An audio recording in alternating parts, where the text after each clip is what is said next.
Umaga, pag-aralan natin, Aralin 3, ang sistema ng pamumuhay sa ilalim ng mga Amerikano. Okay, pag-aralan natin kung meron bang nabago, meron bang magandang idinulot o hindi magandang idinulot yung pagdating ng mga Amerikano o yung paraan ng pamumuno ng mga Amerikano sa pamumuhay ng mga Pilipino.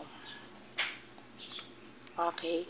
Sabi gano'n, nagbunga ng malaking pagbabago sa iba't ibang aspeto ng pamumuhay ng mga Pilipino ang pananakop ng mga Amerikano.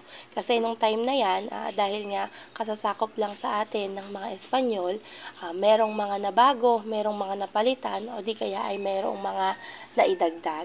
Nakatulong ito sa pagbabago, ngunit mayroon ding masamang epekto. Minsan kasi yung mga pinatupad ng mga Amerikano, sa kanila lang o sila lang yung may magandang benefit, samantalang nakakasama naman sa mga Pilipino. Pero may mga ilan namang batas na kung saan nakatulong talaga sa mga Pilipino. Natutuhan ng mga Amerikano ang kulturang Amerikano, ngunit may ilan naman na patuloy at pinanatili ang kaparaan ng maka-Pilipino. Okay? May mga Pilipino na kung saan humanga sa mga Amerikano, kaya sinunod nila yung paraan ng kanilang pamumuhay. Meron namang mga Pilipino na kung saan ayaw sa mga Amerikano, kaya sinunod pa rin nila yung buhay na nakasanayan nila. Okay, pagbabagong kultura ng mga Pilipino. Okay, naalala nyo ba yung Manifest Destiny, tsaka yung tulang White Man's Burden? Diba yung mga documents na yon ay sinikap ng mga Amerikano na ituro yung kanilang kultura sa mga nasasakop nila para maging sibilisado o tumaas yung antas ng pamumuhay. Ngayon po, malaki yung bahagi ng kulturang Pilipino yung naimpluwensyahan ng mga Amerikano. Alamin po natin kung ano yon. Una po, pagbabago sa larangan ng wika. Okay, nung time na dumating na yung mga Amerikano dito sa atin, ang pinagamit po nilang wika sa atin ay Ingles. Yung English din po na to, yung ginagamit nila pag nagtuturo sa mga paaralan. Ano nangyari?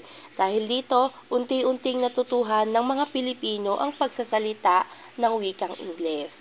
Itinuro ang wikang Ingles upang maging madali para sa kanila ang pakikipag-ugnayan sa mga Pilipino. Siyempre, mahirap naman kung nag-i-English sila, pero yung mga Pilipino na nakakausap nila, hindi naman alam yung mga sinasabi. Ano pa? Upang makalikha ng mga edukadong Pilipino na magkakaroon ng mga kasanayan at karunungang magagamit ng mga Amerikano.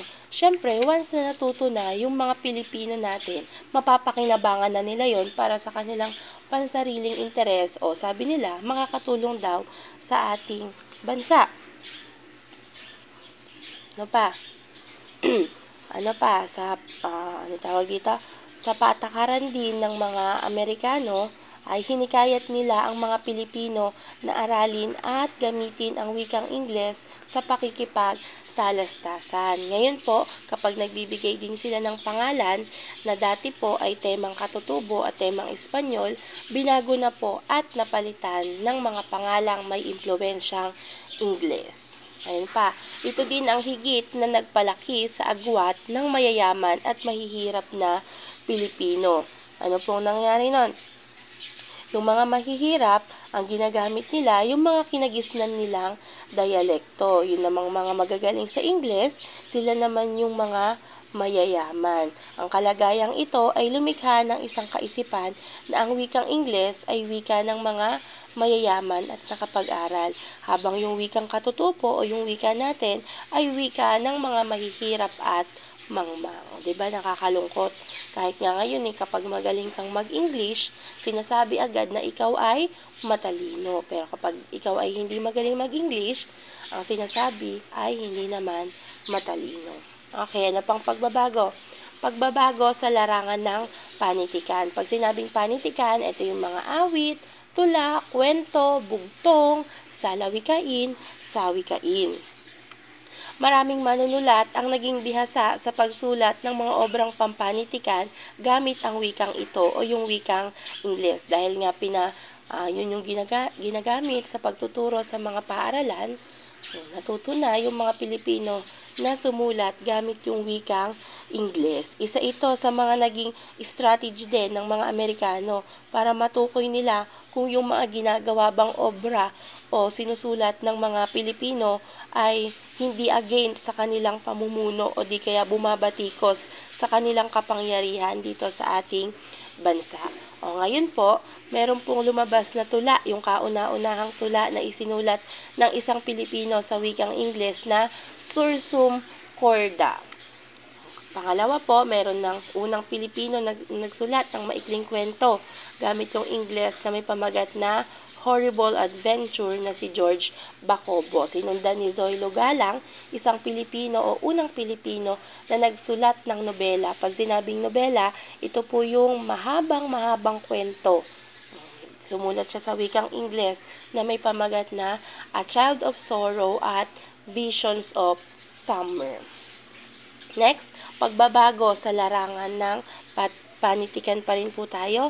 Si Jose Garcia Villa, itinuring siya na isa sa haligi ng panitikang Pilipino sa wikang Ingles. Isa na po siya sa, nagpatuloy ng paggawa ng panitikan, pero wikang Ingles na yung ginagamit niya sa pagsulat. Isa siyang makata. Pag sinabing makata, magaling gumawa ng tula o magaling magtula. Tumanggap siya ng Republic Cultural Heritage Award at National Artist Award. Dahil po doon, nagtatag siya ng Philippine Writers League o samahan ng mga manunulat ng mga Pilipino gamit ang wikang Ingles. Sumunod po, isa din sa tinuturing na haligi ng panitikang Pilipino sa wikang Ingles ay si Salvador P. Lopez, isang diplomat at manunulat ng sanaysay naman yung kanyang sinusulat, na naging Pangulo ng University of the Philippines.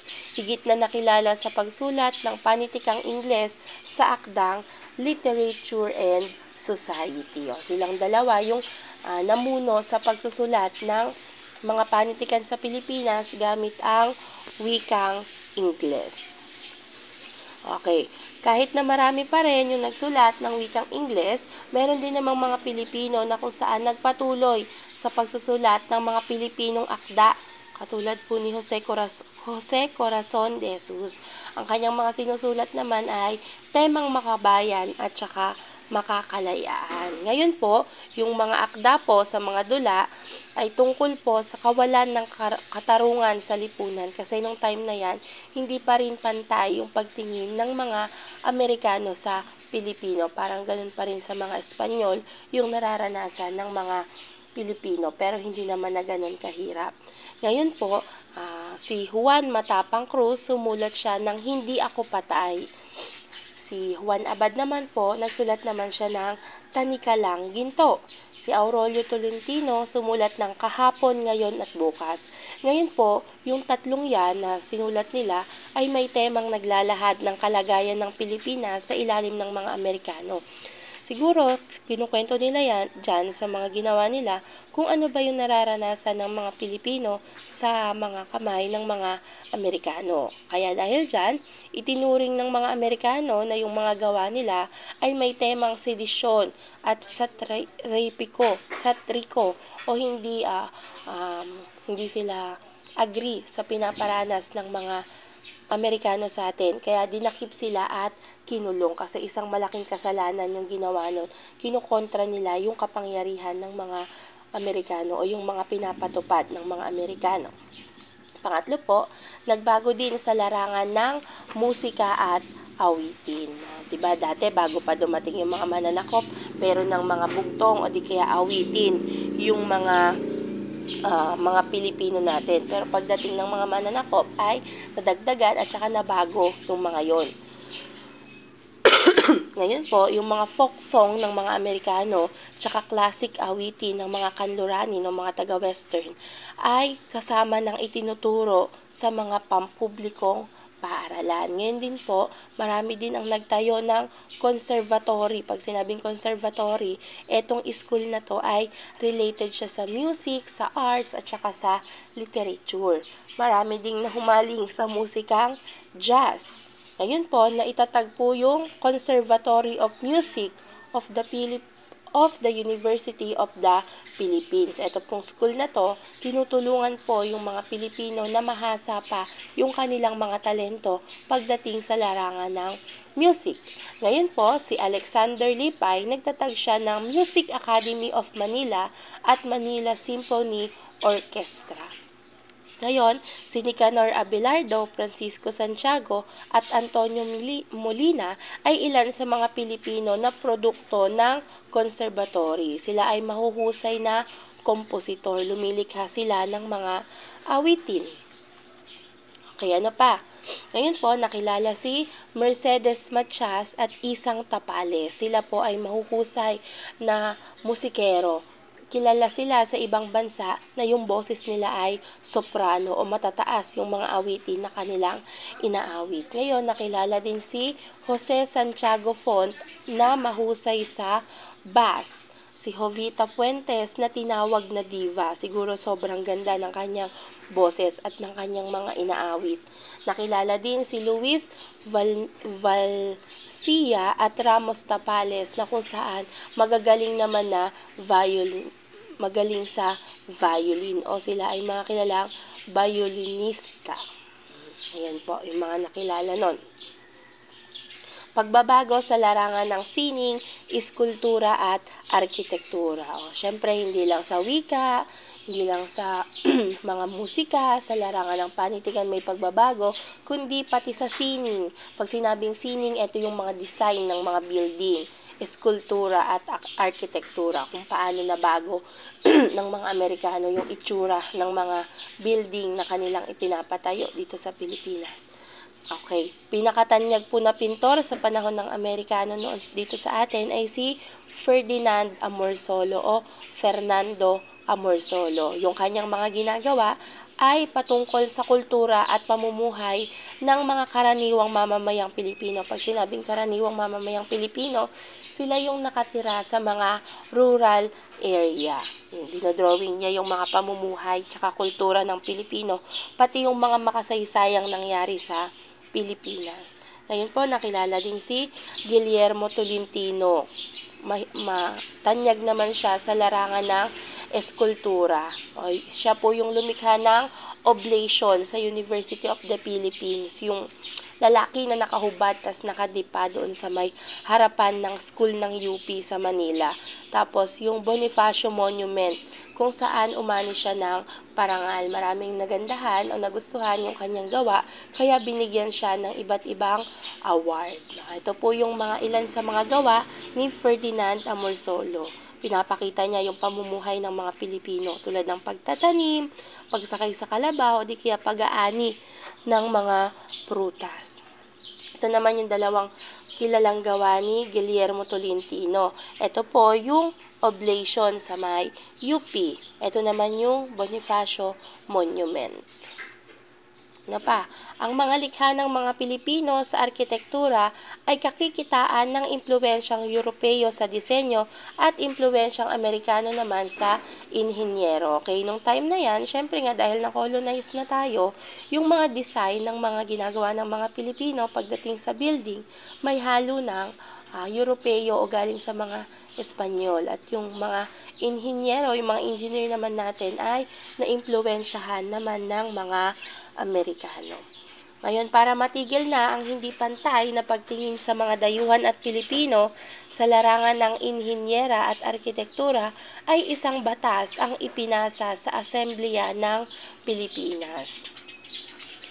Ayun, tinayo na po yung Mapua Institute of Technology. Tinatag ito upang magsanay ng mga Pilipinong nagnanais na maging arkitekto. Kasi sa panahon ng mga Espanyol, ang tanging mga nakakapag-aral lamang ng arkitektura sa Spain, yung pinapayagang mag-design at mga siwa sa pagpapatayo ng mga gusali. Yung diskriminasyon nito hanggang sa pagdating ng mga Amerikano ay nararanasan po. Kaya nagpasa po ng batas sa Asambleya. Kaya nabuo po yung Mapua Institute of Technology. Ngayon po, nakilala na si Juan Arellano. Nagawa niya yung Legislative Building. Ito pong Legislative Building na to, sinimulan ni Ralph Dean. isa pang nagawa ni Juan Arellano ay yung post office, yung nasunog dati, yung naipalabas sa balita. Ito po yung nagawa ni Juan Arellano. Ito po yung Manila Post Office Building. Lahat ng sulat na dumadating dito sa ating bansa ay dito muna yon nagpupunta. Ito po yung nasunog noong nakaraang taon. Tapos ito naman yung Legislative Building. Yan, hindi siya yung nagpasimula ng design, pero siya yung nagpatuloy ng building na yan.